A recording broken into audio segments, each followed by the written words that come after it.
Now, I want to ask you about the January invoices, because we know that these sites, the additional sites, were added. In February, when Gubis invoiced for the ad hoc services in January, did you sign those invoices? Because the January invoices would have been issued sometime in February, either in the middle part on the 10th or later in February. But we do know that at the end of January, Gubis would have been entitled to invoice. Did you sign and authorize those invoices in February? I wouldn't say yes or no unless... No, Mr. Malaji. Commissioner, can I please be given please explain, opportunity to explain? Something doesn't quite hold in Director Malaji's testimony, and once you catch it, everything starts to unravel. This is about deployment of ad hoc security services in early 2025, agent decisions, millions spent, and shifting explanation of who gave the green light. At first, Malaji denied instructing Inspector Phiri to issue deployment letters. Mr. Phiri's evidence was that you instructed him to issue those notices of deployment, where he signed them. Do you want us to go to them? Or you remember those deployment letters?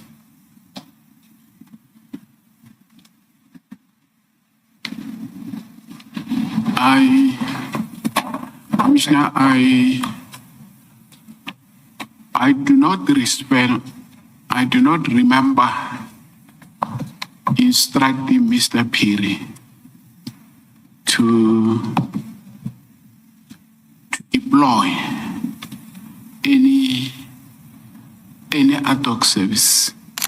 But later he admits that on 7 January he did instruct deployments at Klopperkop and Brixfield pump stations. That's a direct contradiction, and it matters because those deployments letters from Phiri were clearly based on that instruction, meaning the authority traces back to Malaji. We are on page 60, Director Malaji. I am on page 60. And do you see that in your email you said deployment to these 3 sites, to these 2 sites, was to commence at 1800 hours on that day?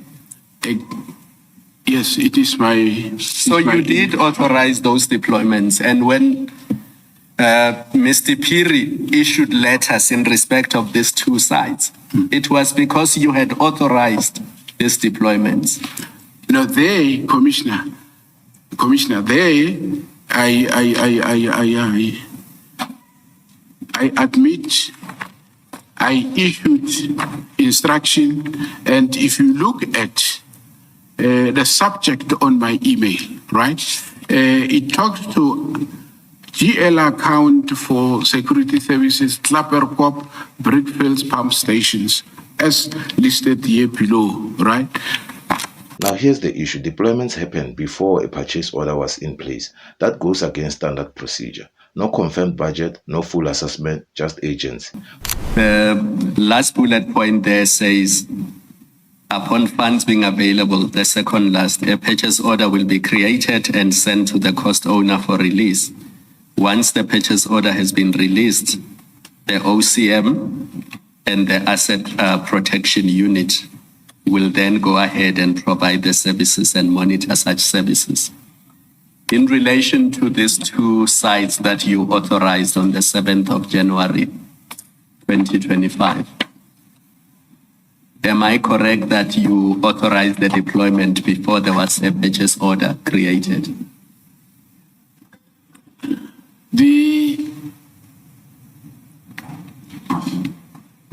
Remember, on 7 January 2025, you said there will be deployment at 6 o'clock in these 2 sites. Did you do that before a purchase order was created? It was done before the purchase order was created. And but isn't that contrary to the standard operating procedure? Because the standard operating procedure says once the purchase order has been released, the OCM and then your department, APPU, will then go ahead and provide the services and monitor such services. So if you authorize the deployment before a purchase order was created, that is contrary to the standard operating procedure. I want the commissioner to take note of the fact that in security we are dealing with emergency. it is not always the case that one would wait until administrative imperatives are carried out. But in this instance particularly, right, very much important was the fact that a GL account number has been submitted, and yes. Malaji leans on that agency, saying vandalism forced quick action, and yes, emails show pressure from the Department of Water and Sanitation. But even then, the rules don't disappear. He admits the SOP wasn't strictly followed. So this wasn't just fast-tracking, it was bypassing process. Then comes the money. From January to June 2025, about 82 million rand was spent on these services. Are you there, Director Malaji? I am. So you'll see that it's a request from Deputy Chief Bolhayes to the CFO and various other people, including supply chain. And then the email I'm reading from the third line, they are requesting the upliftment of funds to process ad hoc security invoices from the beginning of January to June 2025. Do you see that? Yes. And it is to the amount of 14 million rands for January, and then it is 16 million times 5 from February to June. And the total amount is 82 million. Do you see that? I see. That's just for ad hoc services. Yes. Now, if you do the simple maths, when you were instructed to cancel the ad hoc services on 13 March 2025, until the end of June, that's over 50 million rands.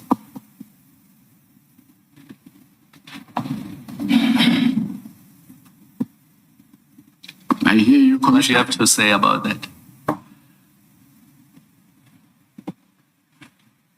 I think there is something that I want the Commissioner to cheer me on. It looks like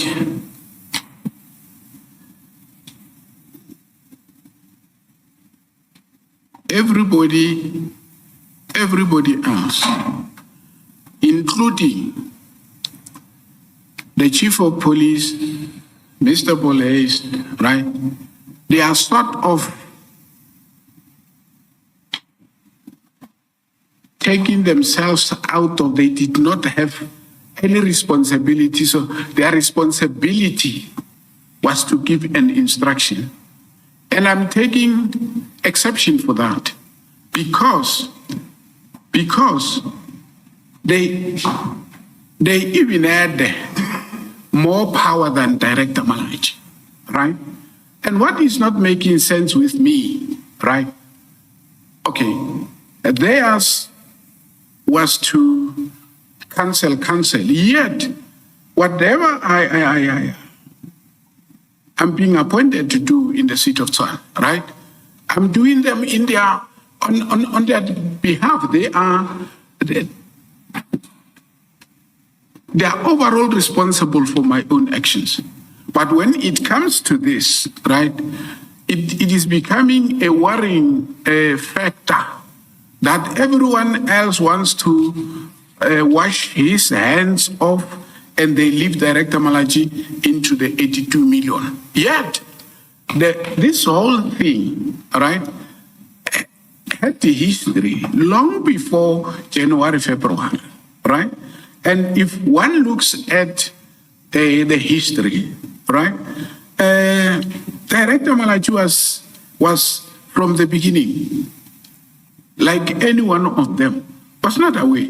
He was made aware at a point when the service provider was complaining, right, that he's not getting paid. And the very same superiors, I'm talking the Chief of Police, Rivers, Peace, and Police, right? All of them are washing their hands, right? And they want to paint Director Malaji black as if Director Malaji had a benefit to derive from these transactions. And this is forcing me this is forcing me, Commissioner, to place it on record. I am not surprised by the emphasis on Director Malaji, because when I testified on the 9th of April, I made a mention of the fact that I have become a victim. And these colleagues that I've spoken to, that I've spoken about their names, right? They've already demonstrated that they would stop at nothing in order to get rid of this director. Let me stop you there, Director Malaji, because I had given you enough time and I did not want to interrupt you. But Commissioner, you are interrupting me. Because what you are doing now is you are saying you are being victimized by other people. Exactly. I'm not victimizing you. I'm asking you questions. So your issues with them, you can deal with them separately. When you are answering my questions, I want you to account only for your conduct. That's why when I was referring you to this document, I wanted you to account only for your conduct, not to tell me about how your colleagues are treating you. So looking at this, let's assume for a moment that they are equally guilty. They are equally to blame. They could have done something. Let's assume that for a moment, and for purposes of our discussion, let's accept that that is so. Now, account for your conduct without blaming other people. Commissioner, thanks very much. I am not reluctant or afraid to account for my conduct, but I think it would be fair and it will be just for this commission to know that, among other reasons, I might have done things wrong, if indeed I've done things wrong, you know, but the motivating factor, right, it's, I know, Commissioner, you are saying you don't want to hear about it, but I'm forced to talk about it, right? My colleagues wanted to take advantage of this commission to get rid of Director Malaji. That is why you go to my hearing, it's speech. You come here, it's speech, right? That in itself, to me, is an indication. Director Malaji, I'm going to leave it there because it seems to me you don't want to account for your conduct. You want to tell me about the vendetta that your colleagues have against you.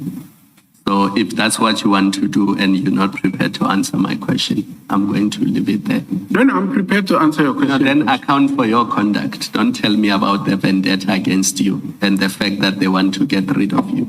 Because at the commission here, nobody gets rid of another person. Here you come to answer questions because we are a fact-finding commission. You assist us with facts and facts only. And what is in front of me is the fact that since the day you were instructed to terminate these ad hoc services, they continued until June, and the cost to the city was more than 50 million rands. I agree with you, yeah. Commissioner, I agree with you. The cost is sitting at that, but I'm saying I might have not done, right? I might have not cancelled this, but that does not necessarily mean, right? They were supposed to sit back, get this, what you call ballooning, you see? So I'm saying to the commission, I accept what might be wrong in terms of my conduct, but I'm pleading with the commission, right, to seriously take note of the fact that they also had a role to play. If I give... And Director Malaji, when Mr. Bolhayes was here, if you listen to his evidence, you would have heard me say to him, why is it that only Piri is being blamed for this? Because more people than Piri were responsible for this, including those who authorized the payment. So as far as I'm concerned, it's not just you, but because you are here today, you can only answer for your conduct. So Mr. Skakani, I will leave it there and then thank you. And here's where it tightens. Malaji signed off on invoices, yet at times claimed he wasn't fully aware of certain deployments. That doesn't line up, because approving payments means you are aware of what you are paying for. Even more, despite an instruction to cancel these services in March, they continued until June. Malaji argues the cancellation wasn't his responsibility. The Commission disagrees. If you authorized it, you can stop it. So now it comes down to this. Was this justified agency or a failure to take responsibility?